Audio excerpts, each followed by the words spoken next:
Those machines are not allowed. That was clearly communicated. You're not allowed to have them. You shouldn't be using them. There's an interview where people are, that's clearly communicated.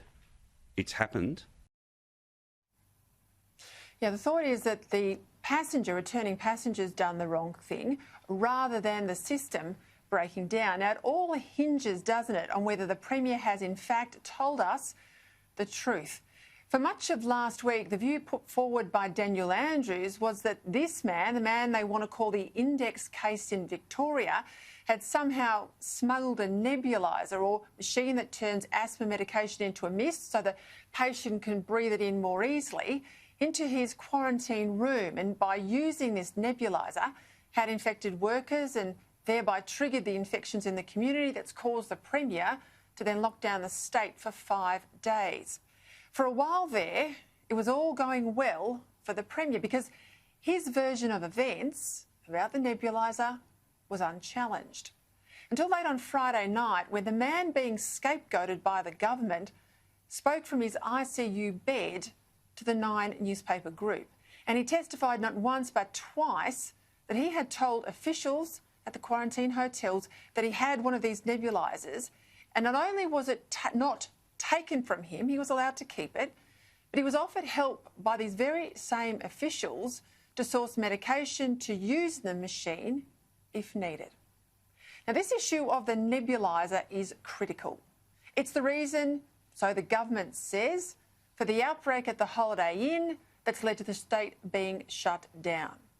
As soon as this man spoke up on Friday night, the Premier went into damage control. After talking non-stop about this man and the nebuliser in a whole game of victim shaming all week, on Saturday, Daniel Andrews suddenly clammed up and refused to answer any questions from the media. Are you prepared to take responsibility that your government has failed once again in hotel quarantine and that's why we're in lockdown? I take responsibility for everything that occurs in the Victorian government. It's pretty important though, because it's what went wrong inside the hotel. And that's why the head of the agency is going to come and talk to you about any issues that you want to raise with her. Are you planning on apologising to this person? Sorry, well, I think I've just established for you that you're putting a contention to me, and I don't agree with that. Now, after having the quarantine boss Emma Cassar earlier appear in press conferences by the Premier's side, well, on Saturday they split out their appearances rather than appear together, lest the deflection game be exposed. I can confirm for you that the head of CQV will be out later on today and she can take you through all of those issues. They've had an investigation of that matter, but I really can't add any further comment than that. But Emma will be out later today and she'll be able to answer any of those questions. Now, when she finally appeared Saturday afternoon, it was a train wreck of an interview. Emma Cassar did not inspire confidence as the person in charge of Victoria's latest iteration at hotel quarantine. She kept up the line that this man didn't declare the nebuliser, so the outbreak was all his fault. And then she attacked the media for raising the issue when, in fact, it was the Premier himself days before who started this whole sorry attempt to throw a gravely ill Victorian under the bus. I can categorically say that there is no evidence from our audits that he has raised this with our health team or our operational team. He claims he was given permission to use it. Well, again, that's not our recollection, and that's not our, from what we've heard and the stories that, the information that we had from our health providers. I've never seen a more craven attempt at spin by a government than this, to use one man's medical episode to cover a breakdown in government procedures. But that's just the tip of the iceberg. Today I spoke for over an hour with the man at the heart of this issue, the man who used this nebuliser and has been in and out of ICU because of his COVID infection. I spoke with him and his partner, and tonight they remain in hotel quarantine for this, their 24th night of lockup. In order to respect his privacy, I won't name him. I'm going to call him Patient X. But what he's been through since he arrived back in Australia on the 23rd of January is nothing short of gross bureaucratic incompetence. Now, in my view as a lawyer, he's got good grounds to sue the pants off the Premier for what's been said and how he's been treated. But on the phone with me today and speaking out, his only real demand is that no one else suffers as he has and that Victoria's quarantine system gets fixed. All the way along, he says, he disclosed his history of asthma and that he had travelled overseas with a nebuliser in case he needed to use it. He says again, he told the officials about it. They even offered to get him more medicine to use in the machine should what he have run out. So it sounds like they knew what a nebuliser was, doesn't it, and how it worked. And they let him have it in his room. The room patient X and his partner were first put into had problems with the air conditioner. All the windows were screwed shut, so no air, wasn't even clean. Indeed, there's a real question mark here. Did he come home with this virus, or did he actually pick it up in hotel quarantine, given that before he flew home from Europe, he had tested negative for COVID?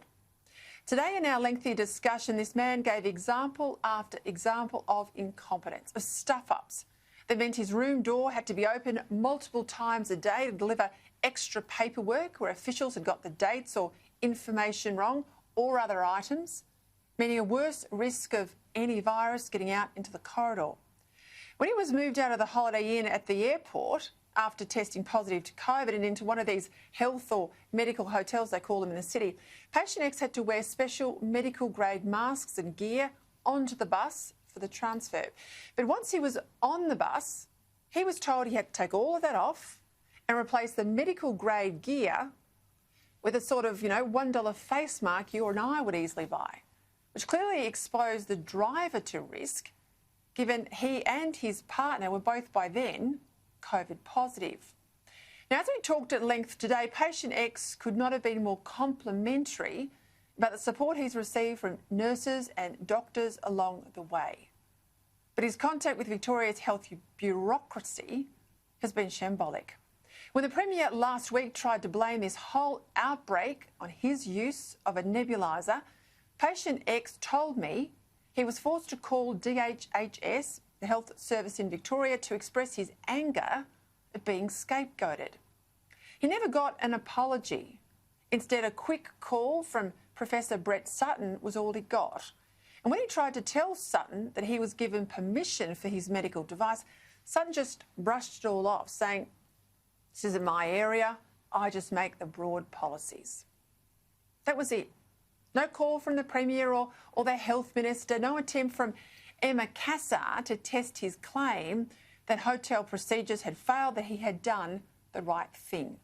Cassar just asserted she was right without ever speaking with patient X. And in her latest media conference, she flat out refused to release her quarantine team's paperwork, making me ask, if they won't release the paperwork, what are they hiding? But as bad as all of that is, it's not the worst of it. At 1:16 a.m, so early on Saturday morning, just been 2 days ago, after weeks of quarantine and a stint in intensive care here in Melbourne, patient X told me he received an email from Victoria's gold standard tracing team to tell him he had tested positive for COVID and must immediately self-isolate. Gold standard tracing. Now, we're talking here, it's 10 days on from him testing positive. He's already in hospital. They then called his mobile the same day, Saturday afternoon, around 2:40, 2:45, telling him again he was positive and demanding that he self-isolate. Now, again, patient X tried to explain to these turkeys on the phone that he was in hospital. They started to then fear, when he said he was in hospital, that perhaps he was a hospital worker. And these panicked tracing callers said, "We want the names of all your co-workers. We want the names of all your close contacts in the medical fraternity." It took a lot of convincing for them to understand he was sick. He wasn't a health worker. He was a patient. That, in fact, he tested positive for COVID over a week ago, and that this call to tell him to self-isolate was pointless. But they still hounded him to put his information into the redundant COVID-safe app, and on it went. Now, hearing all of that, you tell me at home how you can have any confidence in the system in Victoria, in the hotel quarantine or the gold standard contact tracing. How can you?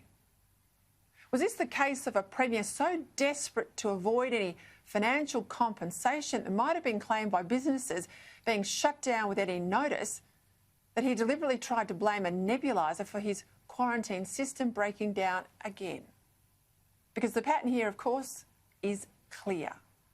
With Daniel Andrews, it's never his fault. There's always someone else to blame. He's the master of spin and obfuscation. And when he can't spin it anymore, he first tries to stonewall questions and then throws a public servant under the bus, as he did on Saturday.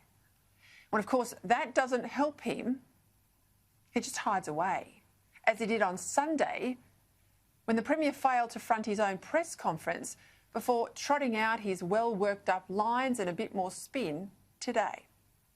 With the Premier now facing fire, not just from me now, even the ABC too, when even a left-wing journalist like John Pilger calls Daniel Andrews a provincial tin pot, a media-addicted windbag, well, you've got to know he's in trouble. But to be honest, it's now bigger than that. It's now time that the federal government needs to step up and be counted, to stop excusing this incompetent government in Victoria and an out-of-control egomaniac of a Premier. Because a lot of businesses have lost hope in Melbourne and a lot of Victorians rightly feel abandoned tonight. And I would say to the Premier and Josh Frydenberg, you need to understand you're in danger here too. Because this feeling of being abandoned in Victoria is only growing.